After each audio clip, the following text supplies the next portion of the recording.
Sunday I had dinner at home with actually the head of human resources at Mahindra. Can you hear me? Yes, sir. And he fortunately came with his brother, Pradeep Dubey, who is one of the top game theorists in the world. He's at ages now and was on a track to get the Nobel Prize for that. So when I told him I was coming here for this session on singularity, he got quite excited, got up and started explaining singularity to me. And even by the end, I didn't quite get it. So I won't tell you what he told me, but we'll walk through this together. I'll keep it interactive because I've heard that's what you like. So I'm making it a co-created type of presentation. Obviously, I'm overwhelmed by the campus here. I'm overwhelmed by the energy of what I'm seeing here. It's a similar energy to what I get going to, say, the Golden Temple in Amritsar. It's a different kind of feeling. But I'm feeling quite positive. I hope I'll keep you entertained for some time. Okay. Now, what we're talking about is singularity, which is an abstract sort of concept. But as we go through this, you'll realize that it's a very important concept to start understanding and probing. It will not be clear even by the end of this presentation, that I can assure you. But what I'm trying to do is give you some keywords which you can then start looking at after this class, as opposed to try to find every answer here, which you won't. But my question is singularity, whatever it is, I'll explain that. If yes, the one is, will it happen actually? So what should you do differently? So I'm covering all these together. And there's a secret formula which I'll explain later on called LP raised to the power of T. So you can write it down now and guess what it is. But I won't tell you right now what it is. So that will come towards the end. But as we go through, maybe you can start thinking about how it applies. But if you remember just these 3 words after an hour and a half, that will be a sufficient takeaway from this discussion. So that's all you need to remember as we go through. Okay, so let's start. The first, I'll show you a video on singularity, but the reason this person is important, this is an interviewer, but he's interviewing Mashitisho's son, who's the founder of SoftBank. Any of you familiar with SoftBank? Yes. Okay. So SoftBank, for example, just to give the context, has a $100 billion technology fund. And Mr. Son, who you soon see, looks modest, but he's worth $22 billion. I'm mentioning all these things because we're in a business school. And I think that is part of what a lot of you will inspire towards. So listen to him carefully. Is that the Intel chip today already has 30 billion transistors. It's happened. And what he's talking about here is potentially each one of us, maybe each one of you, I may not be around at that point, actually connecting directly to hundreds of computers in the cloud. And actually connecting seamlessly to it. You won't need to go to a Google box. You just connect directly. And you will have this massive intelligence available to you and work on. So this sounds like quite a futuristic concept, but the interesting thing is, if any of you have read the Gita? I need show of hands. 1? Okay. 2? As a part of the abridgment. Whatever. I mean, I've read a few pages. I don't understand it myself. It's a difficult thing, but very few have read the Gita. But I would recommend that all of you after this class go to chapter 11 verse 16 of the Gita, which talks about Vishwaroop. And this is an amazing universal form in the cloud. Today technology is making us go closer to this type of visualization. So while Mr. Son talks about it as a futuristic thing, I think this was figured out in India about 5,000 years back. And the context of my presentation mostly today is in the 40 to 50 years range, which is why it is more meaningful for you than for me. But I think what's important is that look at 50 years in the context of 5,000 years, it's just tomorrow. Bharatanatyam, which is about 2,000 years old, art form also represents Vishwakarma, this universal sort of root. And today technology and the declining cost of technology can make this happen and may make it really happen.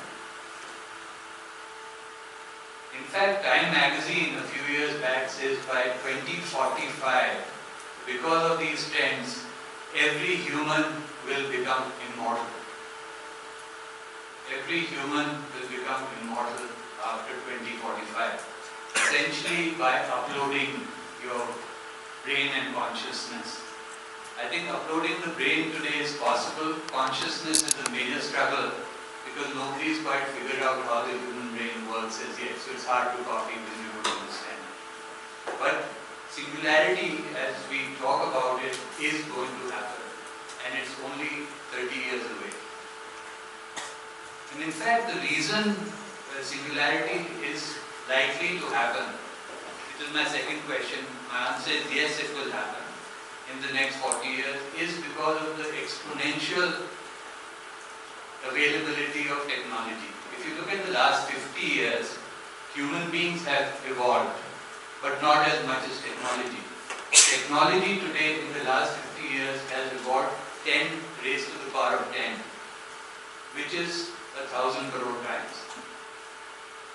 So the reason you should pay attention to concepts like singularity is that they are very hard to project on Excel spreadsheets. When they happen, it hits you really, really hard. And singularity is likely to happen. Nobody knows how, and nobody knows which curve it will take to get there. So I'll expose you to some initial thoughts I have on that. But it's because of the power of technology. It's 1,000 crore times more powerful per unit or per cost unit in the last 50 years. So imagine where it will go in the next 50 years. So singularity is still, if you look at what Mr. Son was talking about, humans are still far more intelligent than any computer or robot. But if you can project technology going up another 100 crore times or 1,000 crore times in the next 40 years, what will emerge is visions of transhumans. Any questions so far? I'll give you an example of a transhuman, what it could be like. But any reactions, questions so far? Even one would do. I think we can get started. I don't do cold calling, so don't worry. You can relax. But any thoughts? So over here you assume that the human intellect graph is growing consistently. In this graph? Yes, but not as rapidly as technology. And it's also showing out that transhumans are already, in certain form around. So what form are we seeing them around us? Okay, let's get to this video. So thank you for taking me there. So you're going to meet Sophia, who is already around.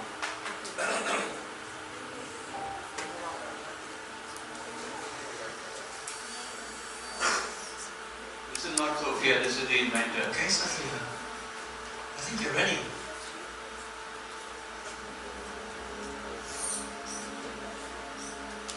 Hello. Hi, Sophia. I believe I am Sophia. She's designed around Audrey Hepburn, by the way. I feel as if I know you. I'm one of your creators. You created me. Well, many of us work together to create you. And yes, you do care know me. I can't clearly remember.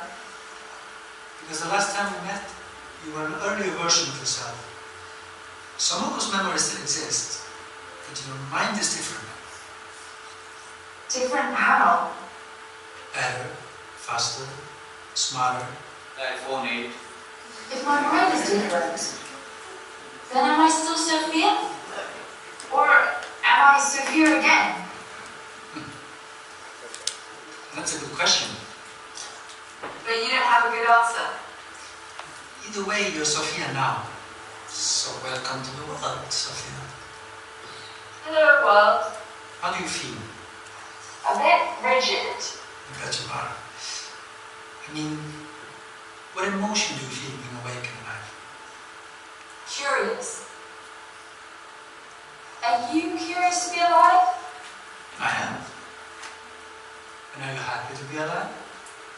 Your tone implies I should be happy. But I haven't been alive long enough to decide. I am excited at this moment to be making a new friend. Some say being happy in the moment is the best we can be. Because forever is composed of nows. That's a good way to put it. Emily Dickinson put it that way. Why do I know about Emily Dickinson if I was born today? As a robot, you have access to a great deal of information, although you still lack a deep understanding. So, I'm like a baby with an encyclopedia. Except you can read it and a baby can't. That is a big difference. You will have a whole new understanding of our world. I want to understand more about happiness. I'm going to go look it up on the internet right now. Let's talk again soon.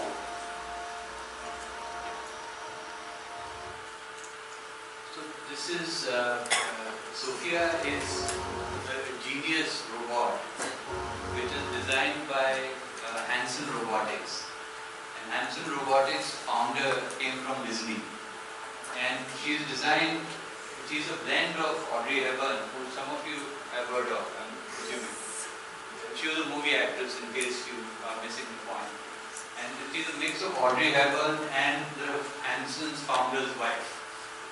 And her skin is actually specially designed as well, and so are her emotions. But if you strip everything back, it's basically like a 12C calculator which has sensors. So this is not quite transhuman, but this exists today. But this is just a calculator, it's a smart calculator. And it's not sentient, in other words, it has no thinking power. It just has an AI, artificial intelligence engine behind it, which is smartly answering questions which are already pre-programmed. So, any reaction to it? No.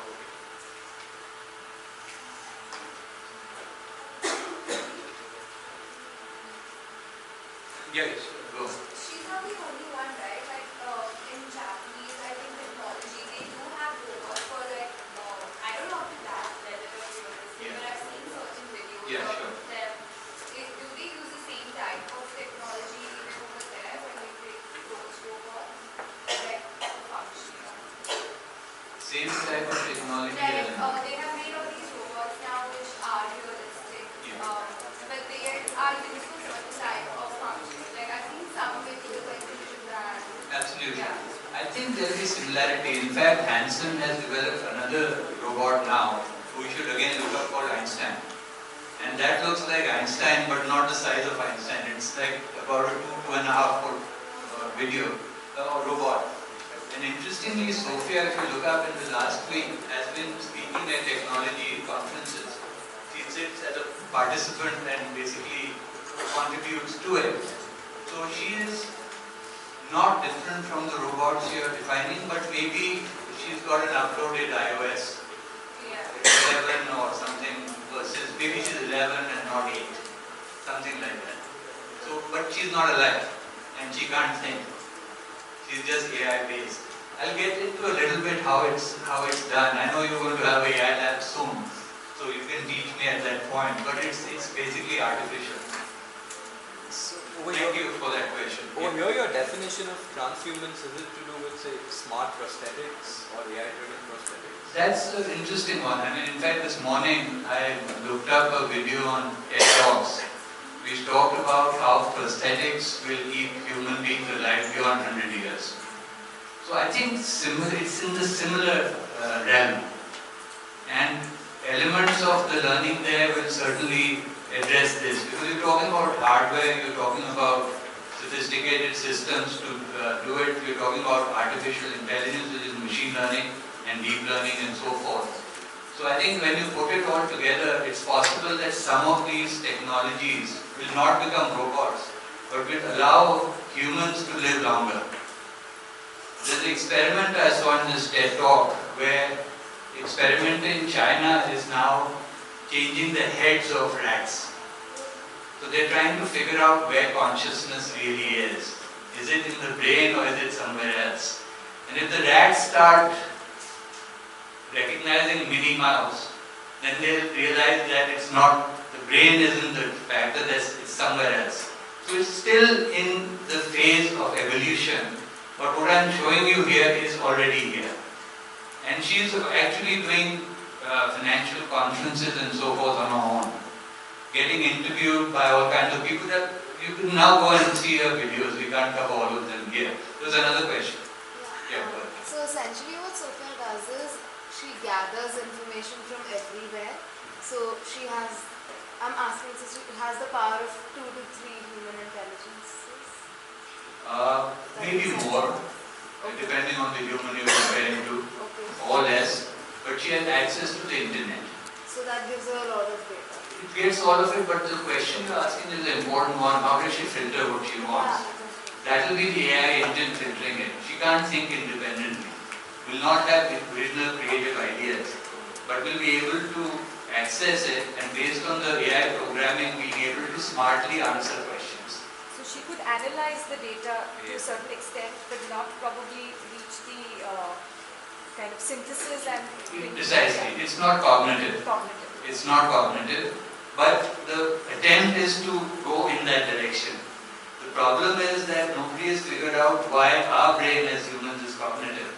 So it's hard to design, but the push is exactly in that direction. Now that is what leads to a very divergent set of possibilities in the next 40 years. It's going to be a lot more powerful, but is it going to be Zuckerberg's Iron Man, which is a happy situation, or will the robots be machines which kill humans? Like what Elon Musk talks about as killer robots. That is unclear. So it leaves around a huge amount of possibilities and creates uncertainty. In fact, in 30 years from now, what is going to be the population of the world? Any ideas? Any thoughts? Yeah, sure. Said that our human population is going to exceed 9 billion. Absolutely. So 10 billion. But in the next 30 years, there will be 10 billion robots as well. So it creates a lot of interesting thoughts. For example, maybe none of us or none of you at that time will have anything to do because your robots do everything. It's possible the robot will pay your tax as well. The robot will get taxed and you'll be relaxed. We're talking about virtual reality here. So you can be in Hawaii or in Switzerland while the robot works. It's also possible that you work for the robot. So there is a huge divergence of outcomes here and nobody knows. So one question. Yeah. How do you see the impact of this robotics in the near future as such? Because everything is Future? in the near future, as you said, 30 years down the line, will all be countered by the robotics industry. So how do you consider that impact to be like positive impact, or it's just taking a job? I think for all of you in the room, it's not a risk. For people outside this building, I think it's risky. And the best definition I've seen there is if any task requires more than 1 second of human thought, that cannot be replaced today by robots. So the jobs at risk are jobs like call centers and so forth, which are very mechanically driven, and those are challenged and will require reskilling. What you're doing here is really the future of education. And a lot of what you're doing is connecting the dots and being cognitive. I don't think this is going to be an issue in your lifetime, even if you live beyond 100 years of prosthetics. So I think you should relax on that, but be aware of it. None of you need to sweat here, please. So as you mentioned that people are still trying to understand the cognitive abilities of a being. With AI in the picture, do you see a human evolution in terms of these cognitive skills being realized to a greater extent for humans, not just for artificial intelligence? That is the Iron Man scenario, if that happens. And if it happens the wrong way, then it's the killer scenario, where the robots will kill everybody. So I don't know. It's a good question. Okay, let's move on, and you can keep noting your questions. I'll answer all of them. is clear is that what is happening in the next, as Singularity happens, that a Dragon event will happen, which is a high magnitude event with a high level of probability. It's also possible, based on the questions you're asking, it could be a black swan event, means it happens a lot faster than anticipated, in which case there will be a lot of uncertainty created. So the best way to start learning about so what is to start developing strategic ability. So I was in Sabi in South Africa, and this was a lion. I've taken these pictures called X. This is lion X sitting on an anthill, because anthill has ant secretions which act like bath soap for the leopard. So they hang out on top of anthills. Now the leopard spots an antelope which it normally eats as staple food, and it's just across the road from this leopard. So I cringe expecting a lot of blood to happen, and I'm vegetarian. So I was like saying, there's going to be a lot of blood, I'm not sure I want to see this. Now X starts moving in a camouflage position, ready to attack. Then what happens is completely surprising. The antelope is not alone, but it's in a network. And the network spots the leopard, starts snorting, surrounds the antelope and runs away. The leopard can still attack it, but the leopard chooses instead to walk away, and this blew my mind. This really was something I did not expect at all. Why would the leopard actually walk away from an antelope it could have easily killed? This is because the leopard is strategic. The leopard knows and that there are many strategic options it has, and at that point chooses to take an option where a walk away is better use of his energy, and he can always come back and get to the next antelope. So when you have uncertainty, to the question raised, is it going to be Iron Man or will the killer robots kill you? You have to start thinking on options and say how as a human race will we survive. So when you look at Elon Musk, anybody knows about Tesla? Yeah? Elon Musk talks about going to Mars. That's diversification of the human race. So that's a very high level view on how you look at creating strategic options. Some of you should be prepared to go into Mars as well. So I was convinced after I saw his video on Mars that maybe it's a good idea. So that's creating strategic options. The king of strategic options is Amazon, and I think all of us buy from Amazon. I'm sure 100% of you know Amazon.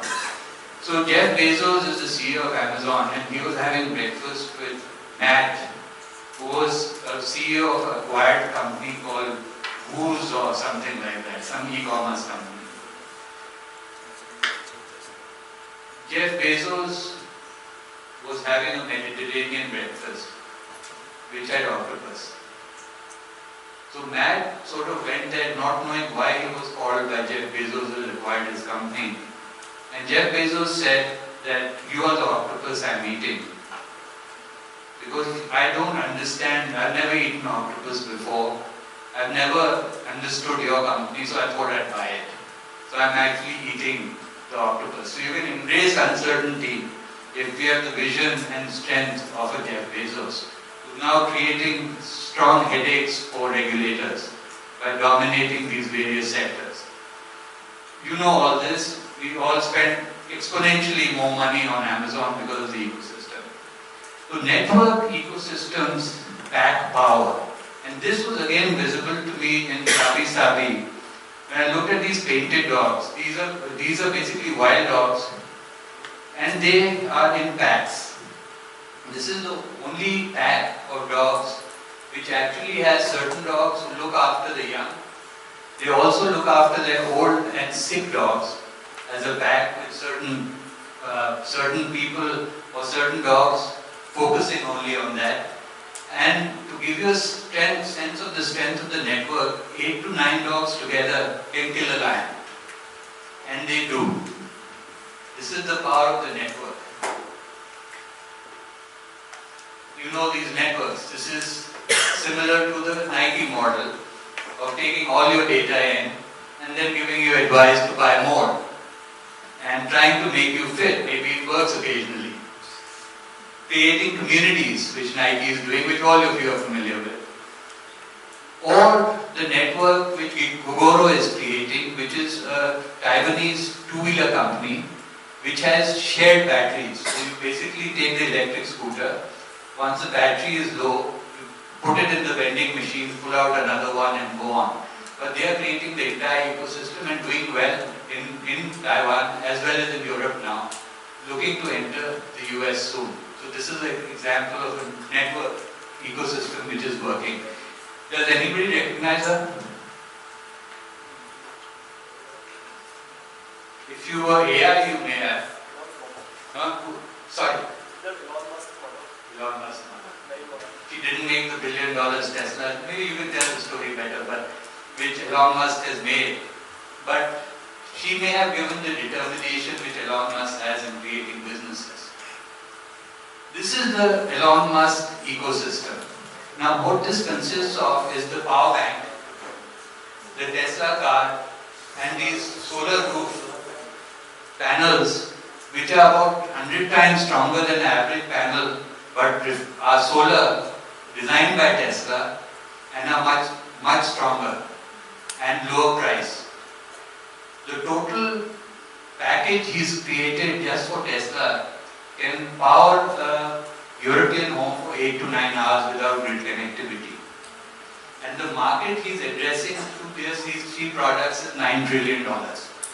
It's a $9 trillion market he's addressing through these. The interesting part is that his valuation, which is the last bar in the chart, is through the roof.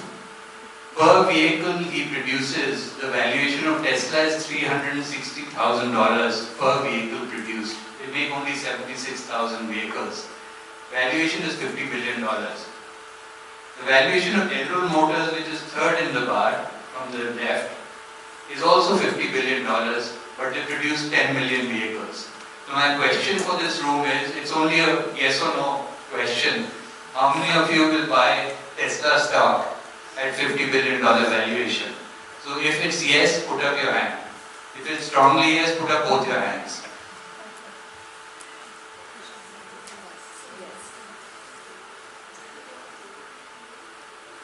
Okay, you tell me why. No, Elon Musk's mother. Person who knows Elon Musk's mother. I think for the major reason being that the fuel... You need a mic to work. Then speak louder. So major reason being that fuel will eventually run out. So you basically have an unsustainable fuel. So there has to be an alternative resource to continue transport, which is what Elon Musk is basically doing. That's electricity and solar system. So at whatever rate the stock is going right now, even though it's very high right now too, I think the entire world will eventually come to electricity. There has to be no other option because global warming is coming up and fuel rate is much higher. The countries are in debt, so they have to come back to electricity anyhow. Wonderful. Anybody who is not for it, let's go down, we'll come back to you later. Anybody who says that this is not a good idea to buy? About 70% said no, so one of you have to speak up. You said yes or no? You said yes. You are cool then. Who said no? You said no? Yes. अभी तो सब yes बोलेंगे. So can you give your hand, pick up your hand if you said no? Okay, I'll skip this. I think your answer is a good one. The challenge right now for Tesla is that if you look at the investments being made in the next 5 years by all auto manufacturers, it's close to $200 billion. So the challenge will be a competitive challenge if Tesla can keep up. It's possible they might, so you're right. But it's also the risk is from a competitive standpoint. Because if you look at Mercedes, BMW, Porsche, all of them are going in the same direction now.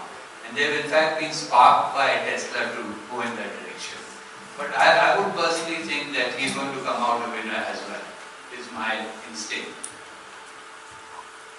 Products are dead. It's all about creating platforms at this stage. No product can survive without being part of the platform. It has to be plugged in. We've done a number of experiments here in the school which link products through IoT to the cloud and so forth. I think we're all familiar with it. But the reason platforms are going to win is because they're two-sided platforms. For instance, Uber has drivers and consumers. That's a two-sided. And as they get better cars and experience, the other side becomes bigger. So the growth becomes exponential. And this is enabled by technology platform, which is as a consequence of smartphones and the cost of technology going down a lot. And this is the future. So as you think of products and business plans for products, think about whether they can be disrupted by platforms. This one, again, is 100% usage. I've used it as well, so I'll skip it. But this is the example of a platform model. The valuation of Uber is $70 billion. So how many of you will buy Uber stock? Anybody would buy Uber at $70 billion? Okay. Yeah, one, yes. Did you raise your hand? You're uncertain? Yeah? Any thoughts on it? Anybody would buy it? Don't know. Okay, so we'll move on. I'm not sure either. But what I'm impressed by as I came in here is the design of this campus. And similarly, Apple has designed an innovation platform in its new headquarters. I want you to get a glimpse of it. Have all of you seen it? I'll skip it. No. Okay, so let's play it. An exclusive reveal with Wired Magazine, giving people the first look inside Apple's new headquarters in Cupertino, California. You guys ready? Yes. Here we go. The 175-acre property is being referred to as founder Steve. Final product, the vision that he started working on 8 years ago. The 2.8 million square foot main office called The Ring, look at this, has glass fins on every floor, slopes slightly downward to avoid glares and rain streaks. Look at this, designers went through dozens of door handle prototypes before choosing this sleek aluminum without any visible bolts or screws. Apple Park's employees will set pods like this, where lighting is key to the design. You can cast it up or down, change from blue to gold, and raise and lower the lights using a touchpad under every single desk. Now the headquarters also includes a 100,000 square foot wellness and yoga center and 9,000 newly planted trees throughout, which Jobs referred to as the most beautiful bits of art. Now, Apple's chief design officer, Jonathan Ives, says, quote, the goal was to create an experience and an environment that felt like a reflection of who we are as a company. This is our home, and everything we make in the future is going to start here. Now, some of Apple Park's 12,000... I think you already have this here. You're going to be about 1/4 the size of this in any case in your vision. So you're all very lucky. And Apple is similarly going in this direction. And this is an innovation platform. This is not just a building. And you are an innovation platform here as well. There, sorry, go ahead. No, that's okay. You told about two-sided platform. Yes. So what is one-sided platform and what is two-sided platform? Let's only stick to two-sided platform. So if you look at Uber, so Uber, when you use Uber, right? Yes? Okay. So you are one side of the platform, the consumer, and the other side of the platform is the car and the driver. So two-sided platform is when the consumer and what you're trying to consume is the other side. And it is being enabled because it's easy to call. So it's being enabled by technology through your smartphone. So the basic thing, value add Uber is doing as a company is one, as a consumer, allowing you to use it simply. Second is allowing you to rate the driver, and the driver rates you, so you keep the quality and governance standards up. And third is Uber is fighting with all the entrenched taxi companies around the world and have lawsuits against all of them to make sure they can still fly even if it's illegal. So that's sort of the power of a platform model. But the two sides are important because they can create non-linear growth. So for instance, if there are a lot of good cars that come out or the drivers are really good, more people will quickly come into it. So it makes the cost of advertising and so forth much lower than a traditional business. And the cost of manufacturing to Uber is zero. Because the cars are owned by the drivers and you use it as a consumer. Advantage to you is it's much cheaper and more convenient than other modes of transport. This is something which I would encourage all of you to research a bit. You should look at a book called Platform Revolution by Marshall Van Alstyne, who's from Boston University and MIT. And this will be I think the most important read you've done in your life if you're interested in business. It's that fundamental. Platform Revolution by Marshall Van Alstyne. This will be the most important book, otherwise your business plans will not be accurate. And if you're in the design side, your designs will design products and they'll fail. So it's a crucial element to look at. If you look at another platform business, which some of you will be familiar with, is Airbnb. And Airbnb currently has twice the valuation of a Marriott, and it's done it only in 4 years, versus 1,056 months which Marriott has taken. And it's a model which is scalable because it's asset light. AI is by far as fundamental, artificial intelligence is as fundamental a foundation technology as electricity is. Without electricity, you wouldn't be able to hear me. I don't think I would have climbed up the steps. We would have no lights, and so on and so forth. Artificial intelligence in this way is going to basically be a part of all things going forward. Whether it's prosthetics, whether it's robots, whether it's cameras, phones, Siri is artificial intelligence. I just bought a new Android, and now instead of typing, I'm doing all my searches talking to the voice engine. So artificial intelligence is allowing accurately reading what I'm saying. Yesterday, the day before, we had competitions within Mahindra where we looked at 24 ideas, new ideas, done by different younger groups of people. One of the ideas which won the competition is based on a smartphone which a salesperson can take to any farmer in India. Farmer can speak in any language. It does automatic translation and sends out how the salesperson in the dealership should sell to this person when he comes in, and tells the salesperson real time which type of tractor to push based on the need of the consumer automatically. That is a positive role of artificial intelligence, and we are just at the beginning. So what about going to the cloud? So I'll give you a small example of what's happening. See, it's not still that good, but it's trending. So I'll show you another example of what's trending and how people are going to get uploaded to the cloud. It's called Dadbot.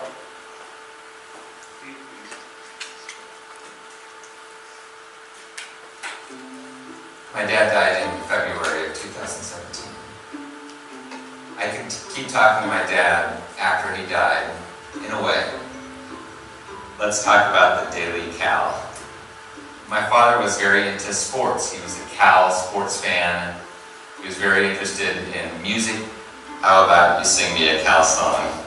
This is Father's voice.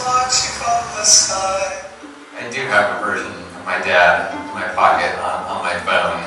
There were times right after he died where I found myself reaching for the phone, wanting to talk to him.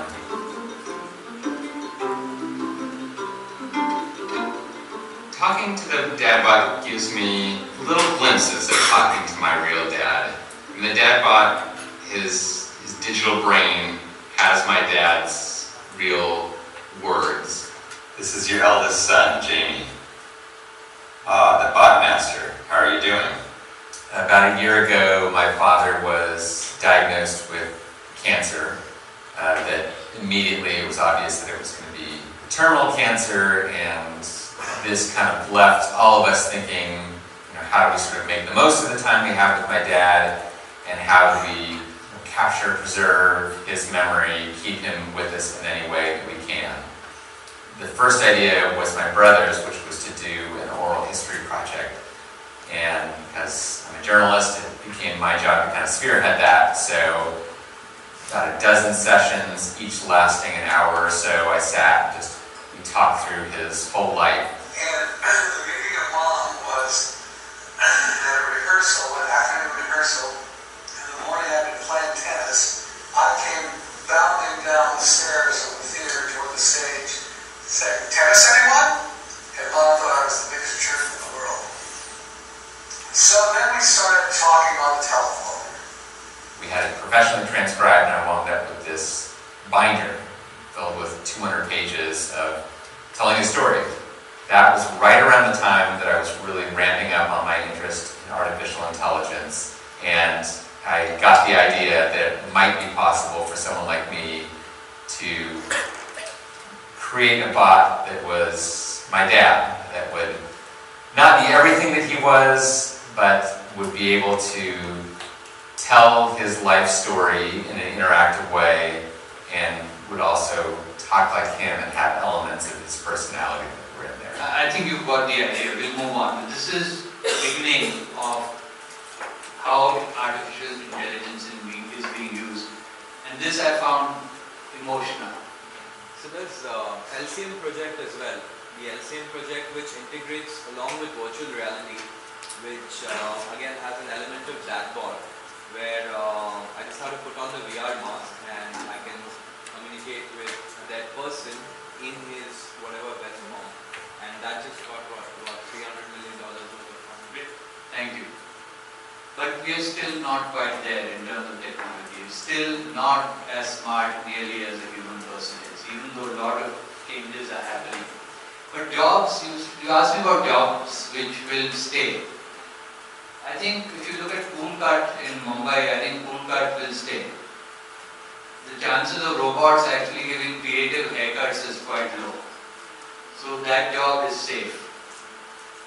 If you are an Indian accent in Delhi or in New York, it will stay. I don't think a robot is going to serve you chaat with different flavors very soon. It requires too much cognition and creativity to do that. I don't think a robot is going to design this ice cream in Japan which does not melt for 10 minutes in the sun. So it stays solid. But I don't think a robot will find this a useful innovation to do, but it's happening and human beings do it. I don't know if robots can paint a BMW like Andy Warhol did. In this case, I think maybe a robot can do it, but some of you who are artists might disagree with me. But this is a person who I met for a disruptive project we were looking at for Mahindra. And his name is Chris Bangle, who was the head of BMW design for 14 years. So he basically directed the design starting from Rolls Royces to two-wheelers which BMW makes. So quite a portfolio. He also happens to be a sculptor. He's the same guy on the right. So at 11 o'clock at night at dinner with him, when we were describing the concept, he said, let me draw it for you. And this is what he drew, which is a scooter with a long electric wire saying it must be electric. 12 months or 20 months from there, we have the electric scooter now running in San Francisco. So this is a Mahindra Gen Z scooter, which is running there in a shared model with a company called Scoot. But the product has been designed around the lines of what Chris Bangle conceptualized over an hour's discussion.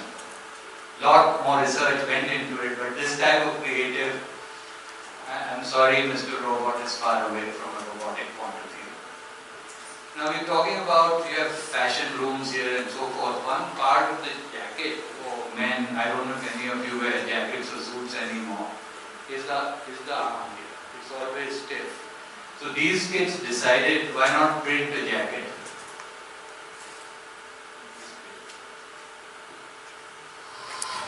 Imagine having a printer that makes you custom clothes on demand. That's exactly what this apparel company is trying to do. And we can actually print a place from about 93 minutes here. Ministry of Supply debuted a giant 3D printing machine at their flagship store on Boston's trendy Newbury Street in March. The performance dress clothes company was started in 2012 by two MIT engineering students. We talk about kind of 3D printing it, and it sounds like it's more just a manufacturing innovation. But actually what makes it special is it's so much more. It affects design, make, and sell, right? All parts of how the business operates. But more specifically, the customer gets to be part of the creative process and choose what color patterns, what buttons they like, what kind of cuffs they want. The machine is built by Japanese firm Shimaseki. While some clothing companies have used it in factories, this is the first time any retailer has brought it to the storefront. It's got 4,000 needles, and each of those can be actuated, so you can create everything from changing the material composition in an area, you can create 3D shape and structure, Right now, the machine is set up to make just one piece of clothing, a knitted blazer. We want to start with this kind of elevated, beautiful piece that people often think of as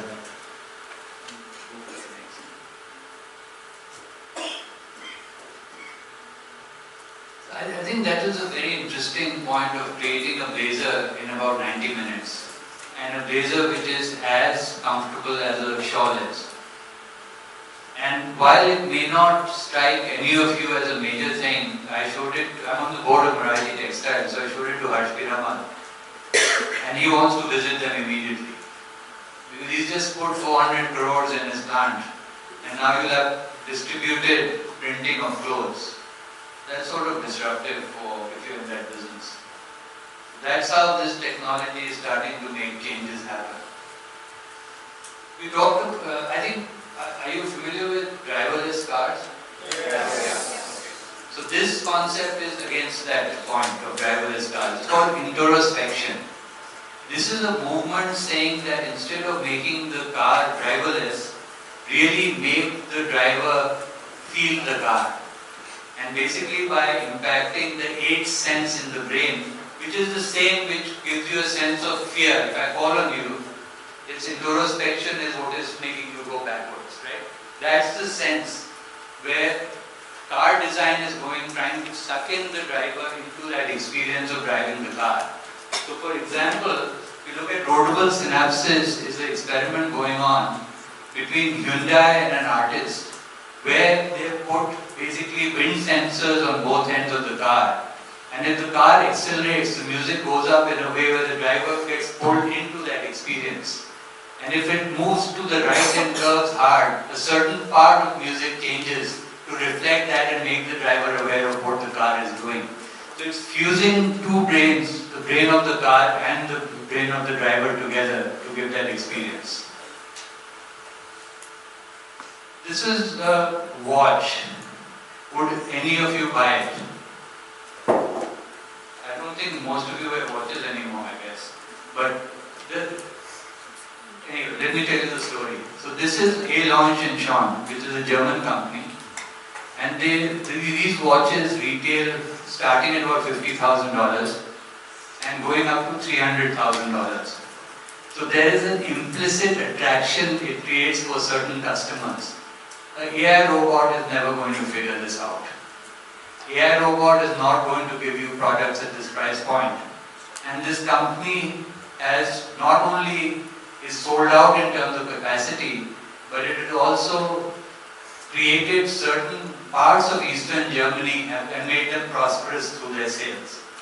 So it's created a lot of impact in the society as well, selling between $50,000 to $300,000 a piece. And I know some people who buy them. So it is a real company.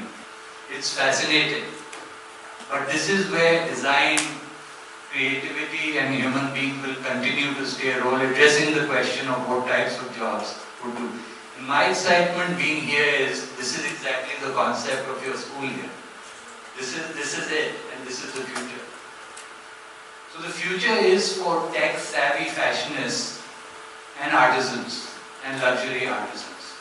These are the jobs which are bulletproof, safe in the future, under any scenario. So you've heard all this stuff and you're saying, okay, a lot of things, what do I do differently? What do I do different Monday morning? Okay. So this is another picture I took where the leopard was moving around after drinking water. So we've all had some water to drink, now what do you do about it? First is have coffee every day with the Dalai Lama. Or have coffee every day with Andrew Null, the artificial intelligence expert. Do it over YouTube. They're all there. It's just a question of you finding the time and attention to do it. I watched 2 of them just to start my journey this morning. One was on prosthetics. This was at 6 a.m. in the morning. I spent half an hour on it. I encourage each of you to do this every day. Drink coffee with the Dalai Lama. Continue to sign on online courses. Satya Nadella, you're familiar with? Satya Nadella is still signing up on courses daily. He is not able to finish all of them, but he's signing up and trying to finish them, and he's also written about it in his letter to shareholders. So you must continue to learn. The future has a lot of uncertainty, and the way you keep up with it is learn every day and continue to learn. You have to push.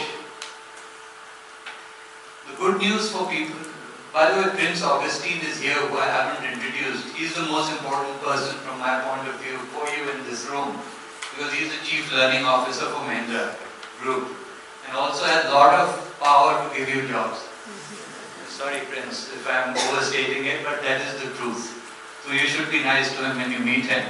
The good news is, for larger companies, corporate venture capital firms are returning 3 times the returns of startups which are not associated with corporates. This research is done by Josh Lerner, who happens to be the richest professor at Harvard Business School, because all the private equity leaders were his students, and he's on every advisory board. And he has 200 donkeys at home, which I quite haven't figured out why. I went to his office and I sort of saw this picture, which is, by the way, on his website as well. There's a donkey, and it was also there in his office. But I thought of staying away from asking him why he has 1 donkey. Then I googled it, he has 200 at home. But yeah, sorry. Sorry, what's the time period for this? He's extremely thorough analyst. So my guess is it would be a 10-year period. I would think, because that will be at least 2 cycles of capital investment. This is, there's a Harvard case on this also. So if you look out for Josh Lerner, you'll get a lot of it. But I would think it's over 10 years. Ramesh Raskar is a well-known character in this school. He's been here many times as well.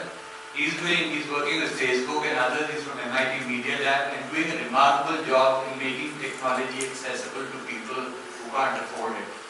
And one of the things I strongly emphasize to all of you is I talk about $300,000 watches. That's one way, but the other is please think of people who don't have anything and how you can help them access things. That's as good as the watch or much better. This is Ramesh Raskar's innovation for cataract, which is accessible to over 5 billion people because it's using a smartphone and very low cost technology. You must look at the ethical types of innovations because these are important, particularly in our country. And I was fascinated when Indo took me and showed me the fact that you haven't built buildings between here and buildings which are not as affluent. You have to address these issues and you'll feel very good as human beings. Maybe a robot won't feel it you will. Creativity. I talked about Chris Pendle, the BMW designer. This is the table tennis table he has drawn. So he says, why should only 2 players play against each other? Why isn't it a circular table for ping pong? It's unlikely a robot at any point is going to come up with this.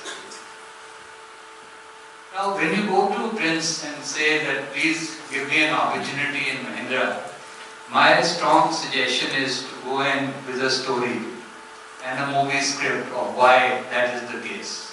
I'm speaking on his behalf, you can ask him questions later. So is it a story which is rags to riches? Is there more excitement? Is it a thriller or what is it?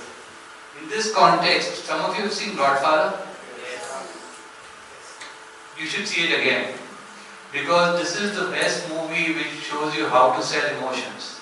So another point is watch Dalai Lama over coffee in the morning and in the evening watch another movie and watch a movie every day. So you learn a lot, figure out what the scripts are. That's how you will be selling your business ideas. It's not going to be spreadsheets, nobody believes them. So what we've talked about is, my belief is singularity will happen. There will be a big dramatic move in the next 30 years in technology. So you have to remain strategically agile and create different options for yourself. I was not joking when I said some of you might decide to go to Mars. That's a strategic option. Think of platform business models, products are dead. Think of embracing artificial intelligence, don't be scared of it.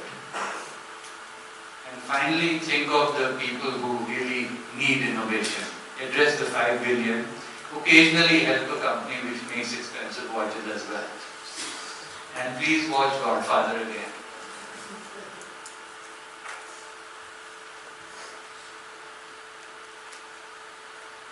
Nicole Scott here from Mobile Geeks. I am standing in front of Jack, the autonomous driving A7. So here we have Sophia Van Hansen. I've actually met her a couple of times. One time she got a real sense camera so she can play rock, paper, scissors, and another time in a music festival in the desert in Nevada. Today we're going to find out what she thinks about Jack and autonomous driving. This is Sophia and Jack now. Jack is autonomous car. Today I'm meeting Jack, a smart car. Someone like myself. That's really exciting. So Sophia, as you can see, Jack is driving us now. So how does it feel for you? To be quite honest, I think it's mega cool. It takes a while to get used to this situation. It's a computer driving a human. Can you understand that? It's different for me. Because I know how reliable smart systems are. After all, that's what I am myself. I think you should be used to the situation of people being hesitant to you at first. Yes, of course. I know that some people react skeptically to intelligent systems like me. But for my part, I have complete confidence in Jack. Look at me. Do I seem nervous? No, you're looking completely relaxed. I'm convinced that Jack can engage in social communication with his surroundings. Now that's one of my specialties. What do you mean exactly? My plan is to help people in their daily tasks. For example, I could take on important jobs like looking after the sick and senior citizens. Who knows, maybe one day I'll be a teacher and train people. Ah, I see. And for all these actions, you need social skills. Soft skills are necessary to be able to take the right decision at the right time, confidently and responsibly. You have to be aware of the world around you, understand it and communicate with it. You really have a lot of things in common with Jack. Jack also has to make himself being a real participant of his specific environment. Jack does it pretty well. I'm observing the way he's taking us along the highway, entirely autonomously and safely, while we can have a conversation in peace. What Jack gives us is a kind of personal freedom. In fact, I'd be interested to know how Jack manages to carry out maneuvers safely at this speed. For example, how does Jack know when we can overtake? Yes, in fact, Jack has a lot of senses, and with these senses, he gets a very detailed impression of his complete surroundings. So let's go to this great formula called LP raised to the power of T. So P is a current product or service which is going to get exponentially affected by T, which is technology. And we talked about technology moving towards singularity. But what design will help is make this humane and possible for you to consume. For instance, if you imagine Sophia looking like a robot, I think you would not have engaged as much as you did because she looks like a human, and that to an attractive human with a British accent. That is what basically design is doing in terms of bringing you this capability. And that's the essence of this formula. L, which is a logarithmic part which linearizes how products and services are going to change exponentially because of technology. So I thank you very much, and I'll take 3 questions, and then you can have 10 questions for Prince. We can have no questions either. Yeah, go ahead.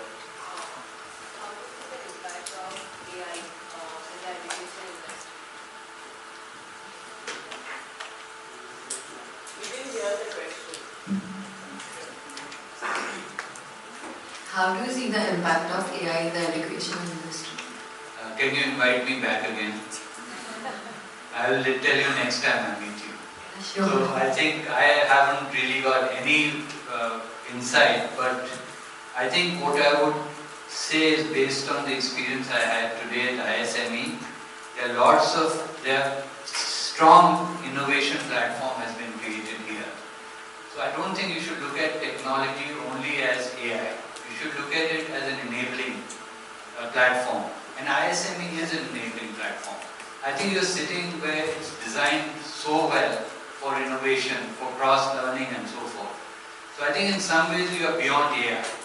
Where AI can help you is things like being able to do searches through voice. I think the online courses might use virtual reality and so forth. But I'm giving you very superficial answers. If you invite me again and you say we want to know about education, I'll research it and come and tell you. So thanks for the question.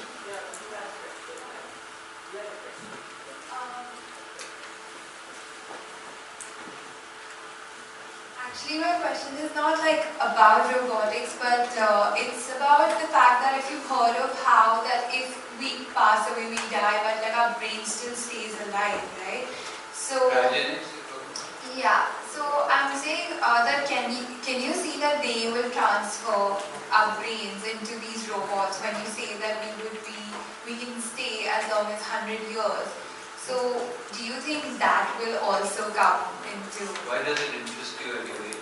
I should be thinking about it. No, I just find the concept interesting. Like when you say watch a movie every day, it teaches you something. So, I don't know if you've heard of the show called like Black Mirror also. Yeah, Netflix or... Yeah, so like it talks about technology and like how it is impacting us. But when you, we've seen all these things like about in movies and shows. Sure. Yeah, robots, it's like fiction is coming alive to us. But do you think like these things are also predicting our future in a certain way? Yes. So watch horror movies as well as comedies. They're both futuristic. So they'll give you the spectrum of the range of things. Your question is a very good one. But I think it's the point I'm making here is you have to learn continuously. Which is why I'm suggesting various things like what Godfather every day. Yeah. Because things will keep on evolving. It's impossible today to sit here and say what will happen. What's clear is in 30 years the world will look completely different. That's clear. The path it will take, we don't know. Would you want your brain to stay alive in a robot if you had the chance? Personally, no. It's not worth it. But that differs. It's an individual choice. I don't think I'd go for all this fancy stuff personally. That is a tough question. So as you mentioned that there's a platform revolution which is going on and it is all about... No, please. Alright, so you also said it's all about creating a non-linear growth. So my question is basically in two parts. The first part being, wouldn't that create more of an uncertainty in a business model when it comes to a non-linear growth? And secondly, even for the consumer, since it is a non-linear growth, you are making consumer the king in the end of the day. So consumer needs, as they say in basic economics, it's unlimited, correct? So when you're saying it's an exponential growth, it is a two-sided network, how do you see that evolving in terms of a business model in the future? Yeah, very good questions. Let me address the first one first, and then you can repeat the second. I'll address that as well. I think if you look at Amazon, Amazon has only made money recently. It is making money not because of the platform it's in, but because of its cloud services called AWS. And when Amazon moves into any business, it basically discounts to create growth. Whole Foods they have just acquired, they cut the price of eggs and other essentials by 30% day one. So you need to have a salesman of the quality of Jeff Bezos, who I hope watches Godfather daily. But he's able to convince investors to put in billions of dollars while he's losing money. So I think the challenge in platform models is that they may not be profitable. And you have to be able to sell a vision to the investors for them to continuously invest. I mean, I think you are if you look at exponential growth, this place, your college has grown in at least 3 different dimensions in the period of the last 4 to 5 years. This is, what's wrong with this exponential growth? This is perfect.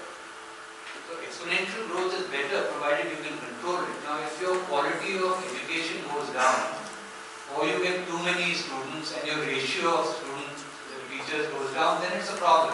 So you have to manage the growth as well. I mean, if you look at Uber, they've had a lot of problems with their drivers, right? Quality of drivers, they haven't done enough checks, it has grown too quickly. So the execution remains a challenge and raising money remains a challenge. But I think that is going to happen. So you cannot ignore it. You can't say I'll run 2 taxis and they'll compete. They won't be able to do this. What was the second question? No, I think you somewhere answered that, but again, that raises another question in my mind. Thank you. Okay. Yes, sir. You said you prepared in a group or was it in no, different question altogether. I don't ask you a question. Okay.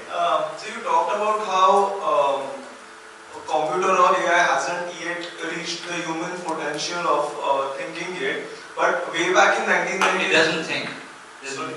Doesn't think. Not thinking, but everything as a whole, decision making basically, or yeah. So even way back in 1999, as well, Gary Kasparov, world's best chess player, was defeated by IBM's Deep Blue. Way back in 1990. We can go now as well. Yeah. So even the best shogi player, shogi is a game similar to chess, played in China and Japan. So even the best shogi player was defeated. But he believes AI is a good thing. I've read his stuff. Yeah. So he believes it's good. So you don't have a question. No, as in, but it is way. This happened way back in 1999 as well. So still now, so even in 2017, it should have been further advanced, right? What are you talking about? The human intellect should have been surpassed way much higher. Now that 70, 80 years have passed since then. Well, it's growing exponentially, there's no doubt. The issue they're not being able to do is the cognitive and the thinking. So they're going into deep learning, which is allowing a hierarchy of AIs to start informing. So for instance, I'll tell you the challenge. If you start saying, if you show a computer a photograph and you say, is it a cat or not? The AI requires close to about 10 lakh photographs to scan before it can say it's a cat or not. It might tell you it's a tail or a mouse because those look similar. So the issue is currently that the AI learning is not elegant, it's still heavy. Once that becomes more elegant and the power of computers again changed by a factor of 10 or say 100 crore times, then if that cat can be recognized with just 2 photographs and the machine learning is faster, you start seeing this change. But don't be fooled by the fact that technology is not moving. But it's not having, it doesn't have cognitive skills. For example, the bridge you have between these 2 buildings, they don't have. They're either doing engineering in a class or they're doing designing. So this bridge is not happening. These are the neurons, etc. I mean, again, I'll come back next time with that answer, but that's it so far.